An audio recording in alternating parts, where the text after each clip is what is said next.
My 11-year-old daughter hit puberty like a freight train and started acting like a grown woman. But when I found her iPad history at 2 a.m. showing dark romance novels and YouTube videos about how to make your voice sound sultry, I thought it was just early puberty stuff.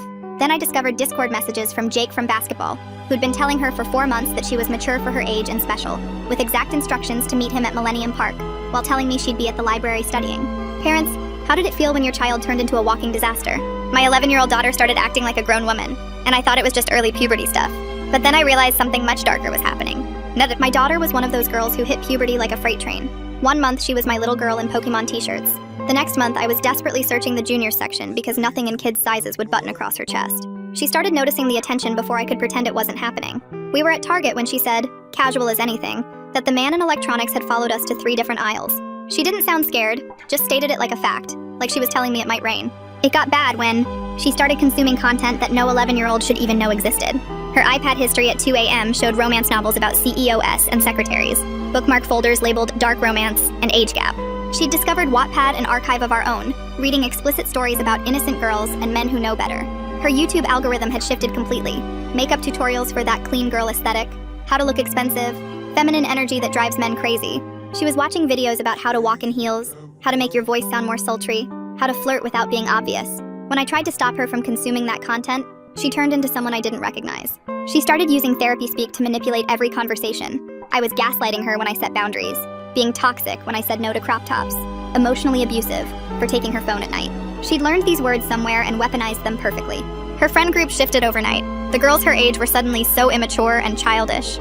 She gravitated toward 8th graders, then high schoolers who'd wave at her during pickup. Started lying with disturbing ease. She was at the library but really at Starbucks with older kids, at Emma's house but actually at the mall. She'd figured out how to delete specific texts while keeping others, clear only certain parts of her history. Created fake contact names. Emma Mom was really someone named Tyler. She practiced her walk in her room. I could hear her heels clicking back and forth for hours. Started sitting differently, legs crossed like an adult. Hand gestures while talking that she'd copied from somewhere. At family dinners, she'd insert herself into adult conversations about work drama and relationships, offering advice like she was 30. When we visited relatives, she spent the entire time with the adults, laughing at jokes she shouldn't understand, making comments about wine and coffee preferences she didn't have. The secrets multiplied like cancer. Her phone became Fort Knox. Password changed weekly, Face ID disabled so I couldn't use it while she slept. She'd angle the screen away reflexively, muscle memory from constant deception. I found out from another mom that my daughter had been telling everyone she was 16, not 11, with a whole fabricated backstory about being held back. Started lying about everything. Library visits that were really mall trips with high schoolers, study groups that didn't exist, sleepovers at houses I'd never heard of. Her bedroom door stayed locked constantly, music blasting to cover phone conversations. She stopped talking to me entirely. Dinner became silent warfare, one-word answers while scrolling under the table. Her former best friend's mom called, concerned. Apparently my daughter had told the girl she'd outgrown their friendship. At her spring concert, she wore the required black dress, but she'd altered it somehow. Taken in the waist, shortened the hem. She looked like a teenager, not an 11-year-old. As she walked across the stage, I watched fathers' heads turn and follow her movement. These weren't strangers. They were soccer dads, PTA volunteers, my neighbor. Their gazes lingered a beat too long before they caught themselves. But what disturbed me most was her awareness of it. She wasn't innocent to the attention anymore. She expected it, and seemed to feed off it. After the performance, she didn't run to me like the other kids ran to their parents. She stood with the older performers, laughing at something on someone's phone. When I finally got her attention, she rolled her eyes and mouthed 5 more minutes, like I was embarrassing her. That night, I waited until she was asleep and took her phone. What I found made my blood run cold. A messaging app I didn't recognize. Discord. Hundreds of messages with someone called Jake from basketball. The profile picture showed a teenage boy, maybe 16. But reading through the conversations, something felt off. He was too understanding, too perfect in his responses. Your mom just doesn't understand that you're mature for your age. Parents always want to keep their daughters little girls forever. You're special, not like other kids your age. My hands wouldn't stop shaking as I scrolled through message after message at 2 in the morning. The blue light from Lily's phone making my eyes water. Jake from basketball had sent her exact instructions for tomorrow, telling her to meet him at Millennium Park near the Bean at 2 p.m., to wear something nice, to tell me she'd be at the library studying. The profile picture showed a teenage boy in a Bulls jersey holding a basketball, but when I dragged it into Google's reverse image search, nothing came up, not a single match. My stomach dropped as I kept reading. Months and months of messages where he'd been telling her how special she was, how mature, how different from other girls her age, classic grooming stuff I'd only read about in articles. I grabbed my phone and called the non-emergency police line with shaking fingers, but the operator just told me I'd need to come to the station with evidence since no actual crime had happened yet. I started screenshotting everything like crazy, sending them to my email, to the cloud, everywhere I could think of while my brain raced between waking Lily up right now or waiting until morning. The messages showed Jake had coached her on exactly what to say, even gave her a script about needing to work on a group project for science class. At 6 a.m., I couldn't wait anymore and put the printed Discord messages right on the kitchen table while Lily poured cereal, watching her face go from confused to shocked to this cold, calculating look I'd never seen before. She grabbed her backpack and ran to her room screaming that I was toxic and violating her privacy, slamming the door so hard that our family photo from Disney crashed to the floor. I drove to the Naperville Police Department with my laptop and all the printed evidence while Lily refused to come out of her locked bedroom, my hands still shaking on the steering wheel. The desk sergeant took my report but said cybercrimes wouldn't be in until Monday, which was 2 days away, and I practically begged him to get anyone, explaining the meeting was today at 2 p.m. A woman in jeans and a Northwestern sweatshirt walked over from the break room, introducing herself as Detective Monica Torres, saying she couldn't help but overhear. She looked at the messages on my phone, her face getting darker with each swipe, recognizing patterns she'd seen before. She told me she was off duty but had a 14-year-old daughter herself, and this couldn't wait until Monday. When I got home an hour later, Lily's window was wide open with the curtains blowing in the morning breeze, and her bed was empty. A note on her pillow said, "Going to library, back by dinner." But when I checked, find my phone, she was already on the Metro heading toward Chicago. I called Monica immediately, and she put out a bolo alert while I ran to my car, trying not to throw up. Monica called me at 11:30 while I was driving, explaining she'd run Jake's username through their database, and found similar accounts linked to 3 other attempted meetings with minors in Illinois over the past year. She was heading to Millennium with 2 uniformed officers, but needed me to keep texting Lily like everything was normal, not letting her know we knew about the meeting. I texted Lily that I'd pick her up from the library at 5, trying to sound casual, and she sent back a thumbs up emoji even though her location showed she was already at Millennium Park, an hour early for the meeting. So every part of me wanted to call her and scream at her to run, to get out of there, but Monica was still 20 minutes away, and I had to trust her. Monica texted me a photo of where they'd set up near Cloudgate, asking me to park 2 blocks away and stay in my car no matter what, which felt impossible when every instinct was screaming to run to my daughter. Through Find My Phone, I watched Lily's dot moving slowly through the park, stopping here and there like she was looking for someone, and I felt sick knowing she had no idea what she was walking into. At 1:47 p.m., her location stopped moving near the north entrance and stayed there for 3 full minutes. Monica texted that they had eyes on Lily sitting on a bench, checking her phone over and over, looking around nervously. Then she sent another photo, and I saw him, a man in his 30s wearing a Cubs cap walking toward my daughter. And even from the grainy surveillance photo, I could see Lily's body language change from excited to confused when she realized this wasn't the teenage boy from the profile picture. The man walked right up to her and sat down on the bench, pulling out his phone and showing her something on the screen, probably trying to prove he really was Jake. Monica's next text said they were moving in now, and I watched my phone screen like my life depended on it, refreshing the surveillance feed over and over. Well, someone's been speedrunning the How to Give Your Parents a Heart Attack tutorial with disturbing efficiency. From Pokemon to Predators in 6 months? That's some dark character development nobody ordered. The grainy footage showed Lily starting to stand up, looking confused and scared, and then the man's hand shot out and grabbed her wrist. That's when everything exploded into motion with 3 officers rushing the bench, badges out, surrounding them in seconds. The man let go of Lily immediately and tried to walk away casual like nothing happened, but they had him on the ground in seconds, hands behind his back while one officer read him his rights loud enough that other people in the park stopped to stare. Lily stumbled backward and fell onto the grass, her whole body shaking as she watched the man she thought was Jake getting cuffed and hauled to his feet. I couldn't wait anymore and started running the 2 blocks to the park, my legs burning and chest tight, but I didn't care. When I got there, Lily was sitting with a female officer who had a blanket around her shoulders even though it was warm outside. My daughter looked so small sitting there, rocking back and forth with her arms wrapped around her knees, all that fake grown-up attitude completely gone. She looked up when she heard me running toward her and her face just crumpled completely. "Mom?" she whispered in this tiny voice that sounded exactly 11 years old, not the fake 16 she'd been pretending to be. I dropped to my knees and pulled her into my arms, and she grabbed onto me like she used to when she was little and had nightmares. Monica walked over carrying clear evidence bags with a phone and tablet inside, her face serious but relieved. She told me they'd need to take Lily to the station for an interview, but we could ride together and she'd be with us the whole time. The drive to the police station felt like hours, even though it was only 10 minutes. Lily pressed against my side in the back seat, not saying anything, just holding my hand so tight it hurt. At the station, they took us to a special room with soft chairs and pictures on the walls, not like the interrogation rooms you see on TV. A woman named Carol from Child Services was already there with a camera to record everything, explaining to Lily that she wasn't in any trouble and they just needed to understand what happened. Monica asked questions so gently, letting Lily take breaks whenever she started breathing too fast. My daughter admitted Nathan had been talking to her for 4 months, telling her he was a basketball player whose parents were getting divorced and didn't understand him. He'd asked for photos, and Lily said she sent some, but nothing naked, just bathing suits from our vacation last summer. But I saw Monica and Carol exchange a look that made my stomach drop. The interview took 2 hours with 3 different breaks when Lily started hyperventilating, and each time she'd grab for my hand like she was drowning. Afterward, they had Lily meet with a crisis counselor, while I sat in the lobby watching normal families come in for normal problems, like stolen bikes and parking tickets. My phone kept buzzing with texts from my sister Grace asking if everything was okay, but I couldn't figure out how to explain that my baby had been 40 seconds away from being kidnapped by a grown man. 3 hours later, Monica came out with preliminary findings that made me want to throw up. Nathan Reeves was 34, worked as an IT consultant in Aurora, and had been using stolen photos of a real teenager named Tyler Morrison from Wisconsin, who had no idea his pictures were being used to prey on little girls. His devices had conversations with at least 12 other girls between 10 and 14, though Lily was the first one he'd tried to meet in person. Monica needed my consent to do a full forensic analysis of all Lily's devices, which I signed immediately, even though Lily started crying again about her privacy. That evening, we sat at the kitchen table with her iPad and phone and evidence bags at the police station. Lily looking smaller than she had in months, even though she was still wearing those too mature clothes. She kept apologizing in these tiny whispers, saying Jake told her parents wouldn't understand their connection, that age was just a number, that she was special and different from other kids. I made hot chocolate the way I used to when she was 7, with extra marshmallows and whipped cream, neither of us able to eat the dinner I'd tried to make. She held the mug with both hands like a little kid, and asked if Jake was going to jail, still calling him Jake because she couldn't process that Nathan was his real name. That night, I lay in bed listening to her cry through the wall, fighting every instinct to go climb in bed with her like when she had nightmares as a toddler. Every notification on my phone made me jump, wondering if other predators had found her online, if there were more Nathans out there with her photos.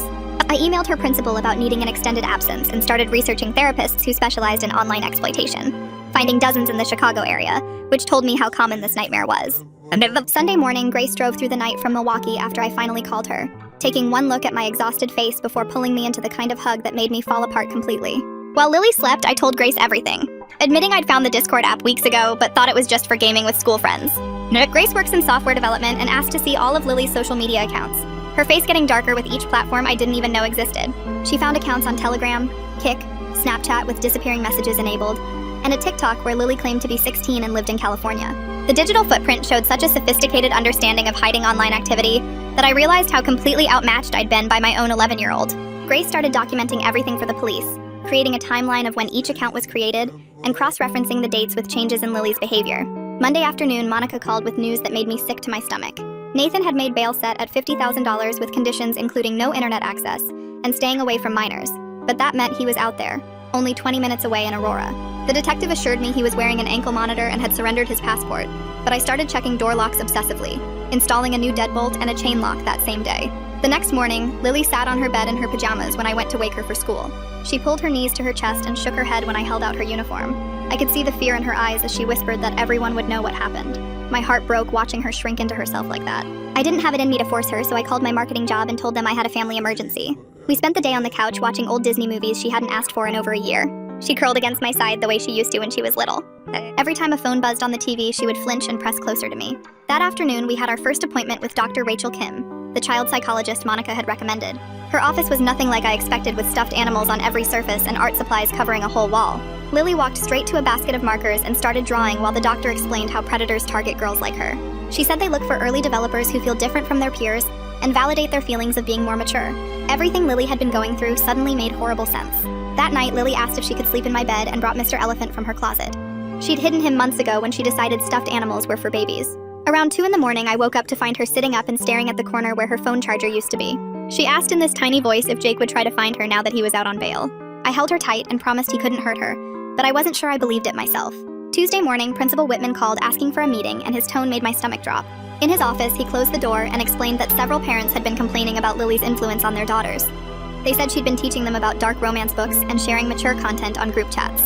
Some girls had started lying to their parents using techniques Lily had shown them. The principal showed me screenshots from concerned mothers of messages, where Lily explained how to delete texts and create fake contacts. I realized with horror that Nathan's grooming had spread through her to other girls without any of us knowing. After the meeting, I walked to the parking lot to find Lily surrounded by 3 PTA mothers I recognized. Their daughters stood behind them while one mother screamed about Lily corrupting her innocent child with perverted stories. Another demanded to know what kind of mother lets an 11-year-old dress like she's 16. Lily was pressed against our car looking so small and scared. I pushed through them and put myself between my daughter and their anger. I told them their precious daughters were one message away from being victims too. I said Lily was groomed and manipulated by a grown man who's now facing federal charges. The confrontation drew a crowd of parents picking up their kids, and phones came out to record everything. Principal Whitman rushed out to disperse everyone, but the damage was done. By dinner, the school Facebook group had exploded with posts about that Harrison girl and parents demanding the school do something. My My sister Grace came over with her laptop to monitor the social media disaster while I helped Lily with homework packets. Lily kept asking if everyone at school hated her now, and I didn't know what to tell her. Talk about your crash course in digital parenting. Finding out your kid has more secret accounts than a spy agency while dealing with a predator who thinks ankle monitors are the latest fashion accessory. And Grace's face got darker as she scrolled through comments calling Lily fast and questioning what kind of mother I was. Wednesday, Monica stopped by with an update that made everything worse. They'd found 4 other girls Nathan was grooming, including one in Indiana who had sent explicit photos. She needed Lily to do a video deposition for the prosecution to help make sure he couldn't hurt anyone else. Lily agreed, but her hands shook when she asked if she'd have to see him in court. Thursday morning, my phone rang and David's name made my blood run cold. He was screaming from Japan about learning everything from his mother who saw the Facebook posts. He said I'd endangered our daughter through negligence and his lawyer would be filing for emergency custody. After he hung up, I stood there shaking with rage and fear about losing Lily on top of everything else. That afternoon, Rachel held an emergency session teaching us breathing exercises for the panic attacks Lily had started having. She explained that Lily's brain was trying to process the betrayal of someone she thought loved her. Lily admitted she sometimes still missed Jake even knowing he wasn't real, and immediately looked ashamed. Rachel said that was normal because the feelings were real even if the person wasn't. A week later, I was trying to work from my laptop at the kitchen table while Lily did her online classes in the dining room. Every few minutes, I'd look up to check on her and catch her doing the same thing, both of us jumpy and paranoid. The house felt wrong with all the blinds closed and doors locked 3 times over, but I couldn't shake the feeling that everyone was watching us. My sister Grace called that afternoon with news that made my stomach drop. She'd been digging into Nathan's online stuff and found something worse than we thought. He'd made fake Instagram accounts pretending to be popular girls from Lily's school who would comment on her posts with heart emojis and compliments. The accounts had full profiles with stolen photos and everything, making Lily think she had this whole friend group that didn't exist. He'd isolated her from real friends by making her feel like these fake ones understood her better. 2 days later, Monica called with another gut punch. Tyler's mom wanted to talk to me, the real 16-year-old whose photos Nathan stole. She was crying and angry on the phone, telling me how her son was getting bullied at school because everyone found out his face was used to trick little girls.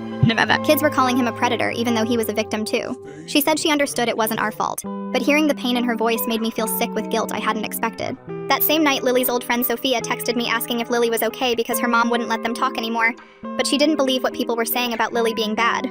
I showed Lily the message and watched her face just crumble with relief that someone still cared about her. We sat together writing back, Lily telling me what to type while tears ran down her face. At therapy the next day, Lily finally opened up about why she'd been reading all that mature stuff online. She said the girls in those stories were confident and knew what they wanted, everything she didn't feel like even though her body had changed so fast. Rachel helped her see how Nathan had used that against her, telling her she was mature while keeping her dependent on him for validation. Lily drew during the session, angry black marks that slowly turned into something that looked like clouds. Things got worse when I went back to the office 2 weeks after Nathan's arrest. The receptionist handed me an envelope and I knew before opening it what it was. David was filing for custody, claiming the predator incident proved I couldn't supervise Lily properly. My hands were shaking so bad I could barely read his demands for full custody with supervised visits for me. My manager saw the whole thing and quietly suggested I take some time off to handle personal matters, which felt like another loss. I met with a lawyer my sister found who at least had some good news. David's case wasn't strong since he'd been absent most of Lily's life, but the predator situation didn't help my case either.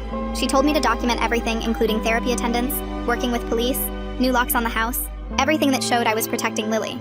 I realized I was fighting my ex-husband while trying to help my daughter heal from trauma I couldn't have prevented. The panic attack started when we went to Target for groceries. A man in a Cubs cap walked past our cart and Lily just froze, then started hyperventilating right there in the cereal aisle. I held her while people stared and whispered, telling her over and over it wasn't him, it was okay, she was safe. We left without buying anything, Lily apologizing through tears while I promised her there was nothing to apologize for. Monica called the next morning with more bad news. Nathan's lawyer was trying for a plea deal, claiming entrapment because Nathan never actually said he was a teenager in the messages. The prosecutor was confident, but warned us this could drag on for months in court. I'd thought his guilt was obvious with all the evidence, but now it was something we'd have to prove while he walked around free on bail. The final straw came when Principal Whitman called asking for a meeting about Lily's education. She sat across from me explaining how several parents were threatening to pull their kids if Lily came back to school. She framed it as what was best for everyone if Lily stayed in the online program permanently. I knew it was victim blaming and pulled out my phone to record the rest of the conversation, remembering Grace's advice about documenting everything.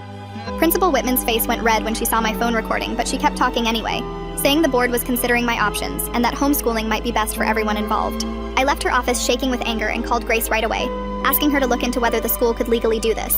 Grace said she'd help, but first she wanted to show me something she'd been working on all week. We met at her apartment that evening where she had her laptop set up with dozens of browser tabs open and printed papers spread across her dining table. She'd been digging into Nathan's digital footprint using some tech skills from her college days, and what she found made my stomach drop. 3 months ago, Nathan's IP address had accessed our school district's parent directory through some security hole that IT never fixed. He didn't just randomly find Lily online like we thought. Grace showed me the access logs where he'd specifically searched the database for single or divorced mothers with daughters between 10 and 14 who had active social media accounts. He'd been hunting, not stumbling across victims by accident. My hands were shaking as Grace printed everything out, and we drove straight to the police station where Monica was still working late on our case. Monica took one look at the evidence and immediately got on the phone with someone, using terms like federal jurisdiction and interstate crimes. Within an hour, 2 FBI agents showed up, and Monica explained that hacking into school systems changed everything from a local case to a federal one. The agent in charge, a woman named Sarah, warned us this meant way more attention on our family, but also way more resources to make sure Nathan never hurt another child. The next 3 weeks felt like months as the FBI took over the investigation and started building their case. During this time, Rachel suggested Lily might benefit from talking to other girls who'd been through similar experiences. Lily surprised me by asking if she could try an online support group Rachel had found specifically for young victims of online predators. I watched from the doorway as my daughter logged into her first video call, seeing 4 other girls around her age on the screen. For 20 minutes, Lily just listened as the others shared their stories. Then right before the session ended, she unmuted herself and said hi. Such a small thing, but it felt huge after weeks of her barely speaking. The FBI scheduled separate interviews with both of us the following week, and their questions were way more intense than anything the local police had asked. They wanted to know about every single app Lily had used in the past year, every website she'd visited, every online friend she'd made. Agent Sarah spent 2 hours with me going through our family's social media, pointing out details Nathan had mentioned in his messages that weren't public anywhere. She confirmed what Grace had discovered about the hacking, saying they'd found evidence of him accessing multiple school databases across 3 states. When I got home that afternoon, I found Lily in her room watching basketball videos on YouTube. But not the way you'd think. She had a notebook out and was making lists of all the things that should have warned her Jake wasn't real. Never mentioned specific teammates was at the top, followed by no photos with family, and always had excuses for video calls. I sat on her bed and gently closed the notebook, telling her that predators spend years learning exactly how to trick smart kids like her.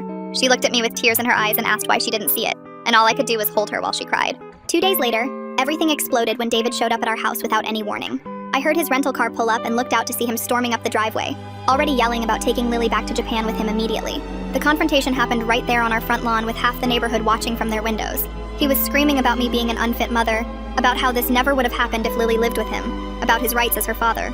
Nathan hacked into school databases to shop for victims like some twisted version of online shopping where the product is vulnerable kids. That's a whole new level of planning that makes my skin crawl. Lily heard his voice from inside and ran to the bathroom, locking the door and refusing to come out even when I begged her through the door.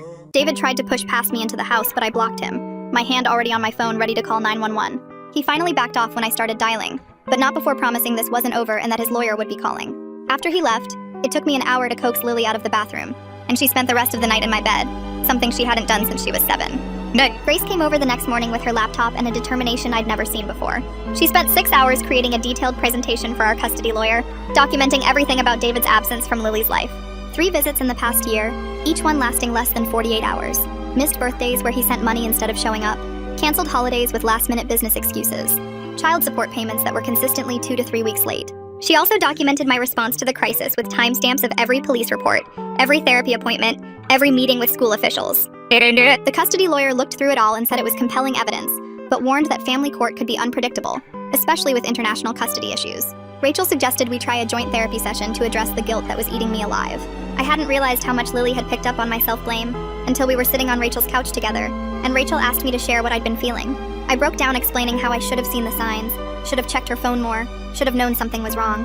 That's when Lily grabbed my hand and told me it wasn't my fault, that Jake had taught her exactly how to hide everything from me, how to delete messages and clear histories and lie about where she was. We both ended up crying on that couch, holding each other while Rachel handed us tissues. It was the first time since this started that I felt like maybe we'd get through this together. A month after Nathan's arrest, Monica called with news that made everything feel even worse. 2 more girls had come forward after seeing news coverage about the case, including one from 2 years ago who'd never told anyone until now. Monica asked if Lily might be willing to meet with them in a controlled setting, maybe at the therapist's office, to offer peer support since she was further along in her healing. I didn't know how to answer because while part of me thought it might help Lily to know she wasn't alone, I also wasn't sure my 11-year-old daughter was ready to be anyone's source of strength yet. The decision got made for us the next day when the FBI executed a search warrant at Nathan's apartment. Monica called me at work, her voice different than I'd ever heard it, telling me to sit down before she explained what they'd found. Nathan had what the agents called a trophy room, a closet where he'd printed hundreds of photos of his victims, including dozens of Lily. He had notebooks filled with details about each girl's personality, their vulnerabilities, their family situations, and plans for how he wanted to meet them in person. There were tickets purchased for flights to different cities, hotel reservations, even fake permission slips he'd created. I barely made it to the office bathroom before throwing up, my whole body shaking as I thought about how close we'd come to losing her forever. The next 3 weeks passed in a blur of meetings and phone calls and paperwork that made my head spin. Lily's court-appointed advocate showed up at our door on a Tuesday morning, a woman named Karen with tired eyes and a folder thick with forms. She sat at our kitchen table and went through what would happen at the custody hearing. How David suddenly wanting to be father of the year after years of basically ignoring Lily meant the court had to at least listen to him. Karen kept saying things like best interests of the child and substantial change in circumstances, while Lily picked at the skin around her nails until they bled. The worst part was when Karen said Lily might have to talk to the judge alone, which made my daughter go pale and excuse herself to throw up in the bathroom. I found her later that afternoon in Grace's living room, sitting cross-legged on the carpet with Grace's laptop open between them, showing her neighbor how Discord worked and where kids hide apps on their phones. Grace was taking notes in a spiral notebook, asking questions about Snapchat and Telegram and apps I'd never heard of, saying she was putting together a presentation for the parent group at her church. Lily seemed different teaching someone else, more confident, like maybe something good could come from all this mess. Grace's husband Tom made sandwiches while they worked, and for a few hours our house felt almost normal. Then Monica called with news that made me want to punch a wall. Nathan's lawyer had filed some motion saying the search warrant was bad, that they'd gotten it wrong somehow, and if the judge agreed, then all that evidence from his apartment might get thrown out. The prosecutor kept telling me not to worry, that defense lawyers always try this stuff, but I couldn't stop thinking about him walking free on some technicality. That night I ordered extra deadbolts from Amazon, then a whole security system with cameras, then motion lights for every corner of our yard. The guy from the alarm company looked at me weird when I asked about panic buttons for every room, but I didn't care. 6 weeks after Nathan got arrested, the school called saying Lily could come clean out her locker since she wasn't coming back this year. We went on a Wednesday when classes were in session, hoping to avoid people, but word must have gotten out because kids kept poking their heads out of classrooms to stare. The hallway felt a mile long with all those eyes on us, whispers following behind like smoke. Her locker was exactly how she'd left it, pictures of her and her old friends taped inside, a magnetic mirror, her emergency tampons, a half-eaten granola bar. Her art teacher, Mrs. Rodriguez, came out and hugged her tight, whispering something about being brave that made Lily's whole body shake. She held it together while we walked to the car, even waved at the secretary. But the second I started driving, she broke down completely, sobbing so hard I had to pull over twice on the way home. Tyler's mom called that weekend with something I didn't expect. She said Tyler wanted to help with the case, to testify about how Nathan stole his photos and what it's been doing to his life. She said meeting Lily and hearing about the other girls had helped Tyler understand he was a victim too, not just some random kid whose pictures got used. I could hear Tyler in the background saying something about wanting to help put Nathan away. We set up a video call for the next day, though I worried about how Lily would handle seeing Jake's face again. The call started awkward, Lily staring at her lap while Tyler cleared his throat a bunch of times. But then Tyler started talking about how kids at his school found out, how they called him catfish in the halls, how girls literally ran away when he tried to talk to them. He said his mom had to switch his schools, that he deleted all his social media, that he felt like Nathan had stolen his whole life, not just his pictures. By the end, they were both crying, and Lily kept saying she was sorry, even though Tyler kept telling her it wasn't her fault, that Nathan was the only one who should be sorry.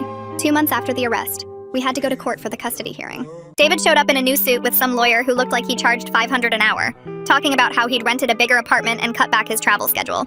His lawyer painted this picture of me as some neglectful mom too busy with work to notice my kid was in crisis, while David was apparently father of the year just waiting for his chance to step up. My lawyer hit back with 3 years of missed birthdays, ignored phone calls, and child support payments that came whenever David felt like it. The whole time Lily sat outside on a bench, biting her nails down to nothing, her leg bouncing so hard the floor shook. The judge called Lily into her chambers alone except for the court reporter, and those 40 minutes felt like 40 hours. She came out with red eyes but her chin up, walking straight past David without looking at him. The judge said she'd make her decision within a week, but ordered that Lily would stay with me until then. No changes to the current arrangement. David stormed out yelling that this wasn't over, while Lily just asked to go home and sleep.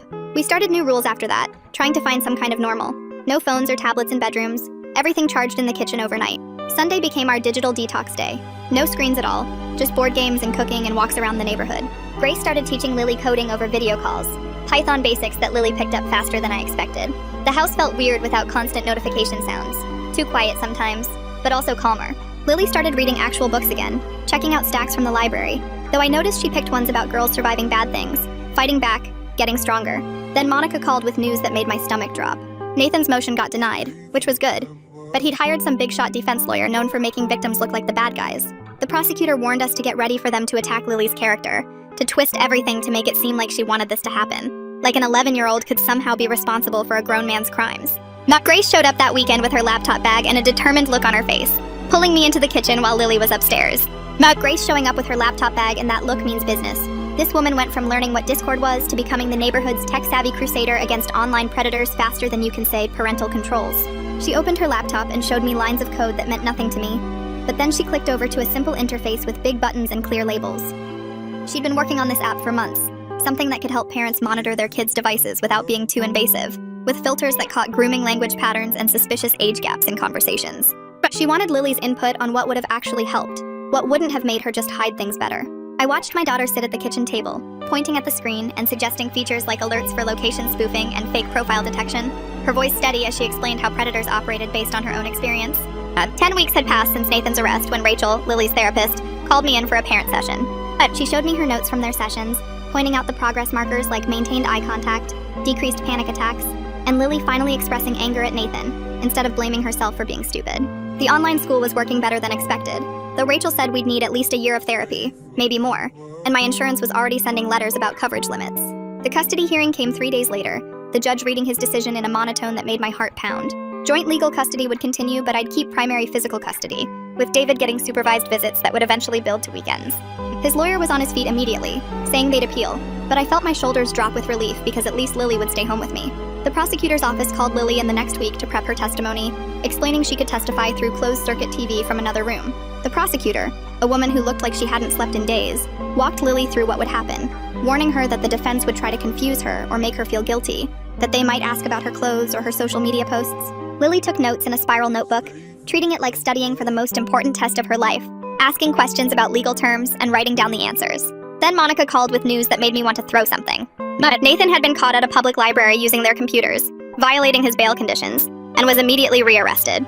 The judge revoked his bail completely this time, which meant he'd stay locked up until trial. And Monica said this actually helped our case because it showed he couldn't control himself, couldn't follow simple court orders. David's first supervised visit happened at a family center that smelled like old carpet and disinfectant. The social worker sat in the corner taking notes while Lily answered David's questions with one-word responses, her posture rigid in the plastic chair.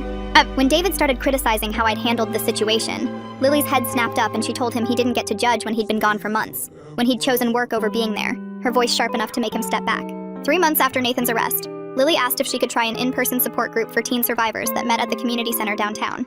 I drove her there on a Tuesday evening, watching her walk through the doors with her shoulders squared like she was going into battle. When she came out an hour later, her eyes were red, but she had the first real smile I'd seen since May, and all she said was that she wasn't the only one, that other girls had been through this too. The FBI agent called with an update that made my stomach turn. They'd found evidence that Nathan had targeted girls in Illinois, Wisconsin, Indiana, and Iowa over 5 years, with at least 12 confirmed victims so far. The federal prosecutor wanted to know if Lily would testify in federal court too if needed, and before I could say no, before I could protect her from more trauma, Lily grabbed the phone and said yes. She wanted to help stop him from hurting anyone else. My manager called the next morning about my leave of absence running out, her voice apologetic but firm. I hadn't been able to focus on marketing campaigns or client meetings while my daughter's trauma was being discussed in Facebook mom groups and Nextdoor posts, while reporters kept calling for comments. She offered a severance package with 6 months of health insurance continuation, and I accepted immediately, knowing I needed to find remote work that would let me be there for Lily. Grace came over with her laptop again, this time to help me update my resume and LinkedIn profile while Lily did homework at the same table. It felt almost normal for a minute until Lily looked up and asked if we were poor now, if she was the reason I lost my job. I told her we'd be okay, that some things mattered more than money, and she nodded before saying she could sell all those expensive clothes from before, the ones that made her look older, if we needed the money. But I told her that was her choice to make when she was ready. 4 months passed in a blur of prep meetings and court dates, until finally the state trial started with jury selection. I sat in the hard wooden benches of the courthouse watching Nathan walk in wearing a navy suit and clean-shaven face, looking nothing like the guy in the Cubs cap from the park. While stayed home with Grace, texting me updates about Lily's mood every hour while I watched potential jurors file in and out. The prosecutor pulled me aside during a break and warned this could take days because finding 12 people who wouldn't blame an 11-year-old for being groomed was harder than it sounded. 2 days later, we had our jury and the real trial began.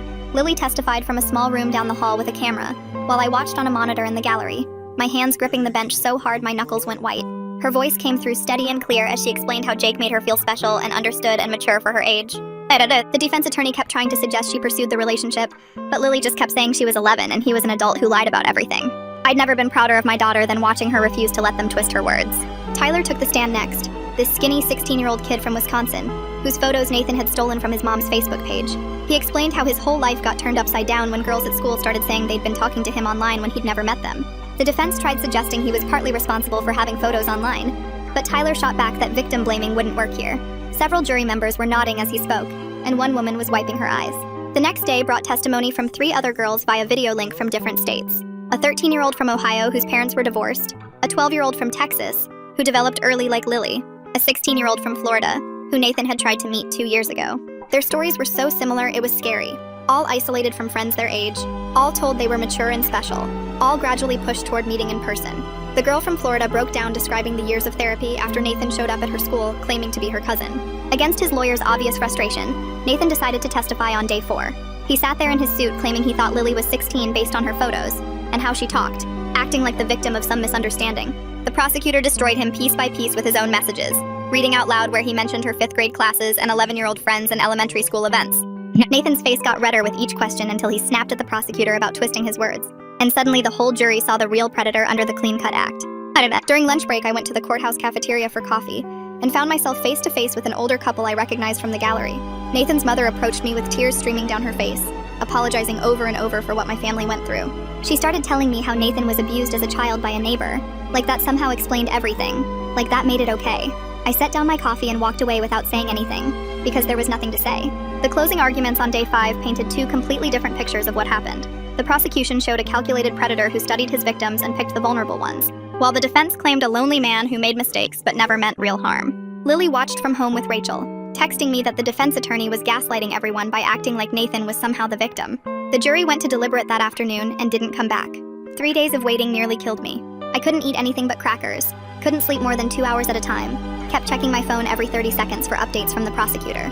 Lily seemed calmer than me, sitting on the couch doing homework and saying she told the truth and that's all she could do. We watched movies neither of us paid attention to, just existing in this weird space between testimony and verdict, between our old life and whatever came next. Thursday afternoon at 2:47 p.m., my phone rang with the prosecutor saying they had a verdict. I drove to the courthouse with shaking hands while brought Lily to her mom's house to watch on the news. The foreman stood up and read guilty on all counts: child enticement, attempted kidnapping, possession of child exploitation material, and criminal hacking. I collapsed forward in my seat sobbing, while around me other parents from the video testimonies were crying too.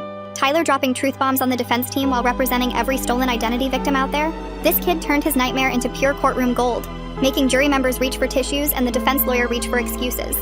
Nathan showed zero emotion as they cuffed him and let him out, just stared straight ahead like none of this was real, while called me from her mom's house sobbing with relief, and I could hear Lily in the background asking if it was really over. 6 weeks until sentencing, the judge announced, with victim impact statements scheduled for anyone who wanted to speak. That night, Lily told me she wanted to face Nathan in person this time, to tell him exactly what he stole from her childhood. Rachel started working with her the next week, practicing her statement over and over until she could say it without her voice shaking. I watched my daughter finding her voice again, stronger than before, ready to speak her truth. David showed up at the support group family day 3 weeks later, looking smaller than I remembered in the church basement circle of folding chairs. Rachel had warned me he was coming, but seeing him sit there with other parents while Lily watched from across the room made my chest tight. When his turn came to share, he stared at his hands and said he'd blamed me because admitting he wasn't there to protect his daughter meant admitting he'd failed her too. Lily didn't say anything, but when the session ended, she let him hug her for maybe 2 seconds before pulling away. 6 months after Nathan's arrest, I was scrolling through job listings when an email came through about a remote marketing position with a company that made parental control software. The owner's daughter had been groomed online 5 years ago, and she wanted someone who understood the stakes. The pay was $30,000 less than my old job, but it came with flexible hours and actual purpose. Lily helped me set up for the video interview, adjusting my laptop angle and fixing the lighting like she'd done it 100 times before. Sentencing day came in late November with the federal courthouse packed with families from 7 different states. Lily wore the navy dress we'd bought together and walked to the podium without shaking. She looked straight at Nathan and told him how he'd stolen her trust in adults, her sense of safety, her ability to just be a kid. Her voice stayed steady when she said he'd failed because she wasn't broken. She was healing, and he'd rot in prison while she rebuilt everything he tried to destroy.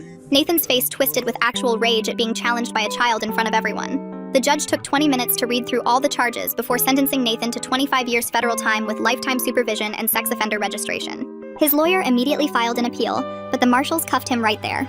As they let him out, Nathan stared at Lily with such pure hatred that I stepped between them without thinking. Monica walked us out through the back entrance, telling us Lily was the bravest witness she'd worked with in 15 years. In the parking garage, Lily completely fell apart. Not from sadness, but from everything she'd been holding inside, finally breaking free. She kept saying it was over while I held her in the back seat, both of us knowing that wasn't really true, but needing to believe it anyway. We drove home with the radio playing songs from before everything changed, neither of us able to speak. A week later, Rachel warned us about what she called the post-trial crash, when all the adrenaline disappears and you're left with the actual trauma. She was right, because Lily started sleeping 14 hours a day, and I'd find myself crying while making coffee or folding laundry. We stopped trying to be okay and just let ourselves feel destroyed for a while. Grace came by with her finished app called Guardian Angel that monitored kids' online activity without being invasive. She'd listed Lily as a consultant with 2% of any profits going toward her college fund. Lily managed a tiny smile and said maybe she'd study psychology to help other kids who went through this. The principal called saying the school board had reviewed everything, and Lily could return for 6th grade if she wanted. Several parents had actually advocated for her after the trial coverage showed what really happened. Lily wasn't sure she was ready, but having the choice meant something. Then I found out through Grace that David had been telling people at his country club that I'd allowed a predator to target our daughter, and he was seeking sole custody. His lawyer had filed the paperwork, and we had a hearing scheduled for next month. After everything, after the conviction and the evidence and Lily's testimony, I was still having to prove I was a good mother. Grace helped me gather documentation showing how David had minimized everything, refused to attend therapy, and kept insisting Lily was being dramatic even after Nathan's conviction. The federal prosecutor called while I was organizing all those papers, saying Nathan's appeal had been fast-tracked, and they might need Lily to testify again if it went to appellate court. I wanted to scream that she'd been through enough, but Lily overheard and walked into my office. She looked at me with this expression I'd never seen before and said, Nathan doesn't get to win by wearing her down, that she'd testify as many times as it took to keep him locked up. 3 weeks later, we sat in the family court waiting room while David's lawyer shuffled papers and my ex-husband wouldn't look at us. The judge called us in and started reviewing everything from Nathan's trial, the social worker's reports from David's supervised visits, all the documentation Monica had helped us gather. David's lawyer stood up and argued that my negligence had enabled the whole thing, that I should have known what Discord was, should have monitored Lily better. The judge turned to David and asked him directly what he would have done differently in my situation. He opened his mouth, closed it, stammered something about parental controls, then admitted he didn't even know what Discord was until after Nathan's arrest. His whole case fell apart right there in that moment. The judge's ruling came swift and harsh, denying his appeal completely, stating that my immediate response to the crisis showed excellent parenting under extreme circumstances. She ordered David to complete online safety education and co-parenting counseling before any unsupervised visits could even be considered. He left without saying a word to either of us, his lawyer muttering something about further appeals as they walked past. 2 days later, Monica called while we were eating dinner to tell us Nathan's federal appeal had been denied too. The conviction would stand, all 25 years of it.